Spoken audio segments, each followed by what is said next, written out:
Eh bien salut à toutes et à tous, c'est Simon et aujourd'hui je vais vous présenter un produit assez important si vous avez un PC portable. Je vais vous montrer le refroidisseur de chez Klim qui sort du placard depuis peut-être 5 ans, donc un petit peu poussiéreux. Alors, juste 2 secondes avant de déballer ce produit, à quoi ça sert un refroidisseur pour PC? Alors, c'est pour PC portable, bien entendu. Vous êtes sans savoir que, évidemment, que dans un PC portable, les composants sont plus petits, y compris les ventilateurs. Donc, c'est vrai qu'ils peuvent avoir tendance à vachement chauffer. Et vous savez également sûrement que c'est très mauvais pour les composants. Quand ça chauffe trop, ça les abîme, ça les détériore. Et ça fait que vous êtes obligé de changer de composants assez rapidement. Donc, ce qu'on va faire pour tester ce refroidisseur, c'est qu'on va d'abord regarder les températures du PC au repos et lorsqu'on joue. Puis, on va mesurer une nouvelle fois les températures du PC au repos et lorsqu'on joue, mais cette fois-ci avec le refroidisseur. Dans la description, vous retrouverez plusieurs refroidisseurs pour PC à différents budgets de 20 à 50 euros. Je vous mets tout ça dans la description. N'hésitez pas à aller check ça. Alors, je ne l'ai pas dit, c'est un refroidisseur de la marque Klim. Alors, hop là, on sort tout ça. Ouf, il est encore en bon état, franchement ça va. Regardez-moi cette beauté là.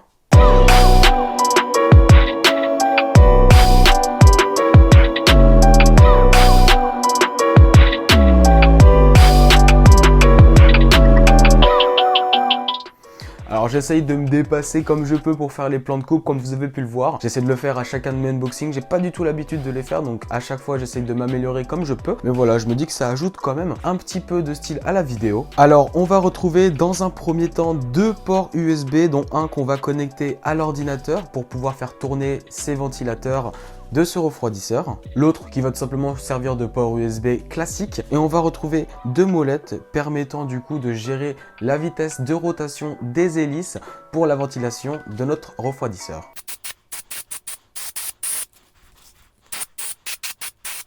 Ah oui, j'ai oublié de vous montrer, bien sûr, on a un câble USB vers USB tout simplement pour relier, comme je vous ai dit, le refroidisseur au PC. Alors, comme vous pouvez le voir, la molette juste ici permet de contrôler les ventilateurs du bas et l'autre molette permet de contrôler les ventilateurs du haut. Et comme on peut le voir également, ces ventilateurs sont équipés de LED, sauf ici, comme vous pouvez le voir, où la LED a dû casser. Forcément, comme je vous ai dit, ce matériel est vraiment très vieux. Bon, je pense que c'est le moment de passer au test. Alors, pour ce qui est du test, en repos et quand je regarde une vidéo, on voit qu'on atteint des pics à 68 degrés pour le CPU, le processeur, 46 pour la carte graphique et 61 pour la carte mère. Et en moyenne, sans le refroidisseur, on est à 49 degrés pour le processeur, 45 pour le GPU et la carte mère. Et on voit qu'avec la température descend puisqu'on est pour le CPU et le GPU à 40 degrés et pour la carte mère à 35 degrés. C'est-à-dire que pour la carte graphique, on a perdu 5 degrés, pour la carte mère, on a perdu 10 degrés et pour le processeur, on a perdu 9 degrés. C'est énorme. Maintenant, on va voir en jeu. Alors, c'est un nouveau PC, donc j'ai pas eu le temps de télécharger le jeu, donc j'ai lancé juste Minecraft tout simplement. On atteint des pics pour le processeur à 77, pour la carte graphique à 56 et pour la carte mère à 72, c'est énorme hein, bien sûr.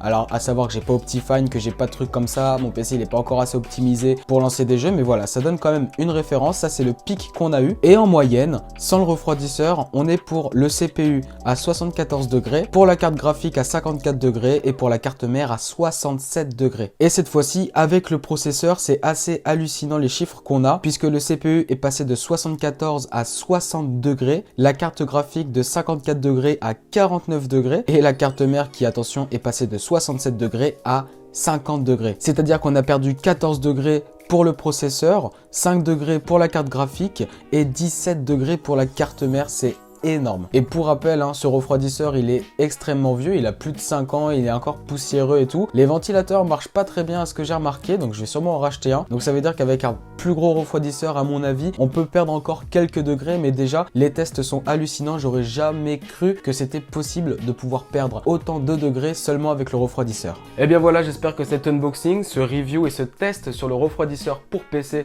vous aura plu. On a vu avec les tests qu'on a fait que le refroidisseur peut être très utile, comme je vous ai dit, il y en a à différents budgets dans la description. N'hésitez pas à vous abonner, à liker et à commenter cette vidéo. C'était Simon et moi je vous dis à la prochaine. Ciao.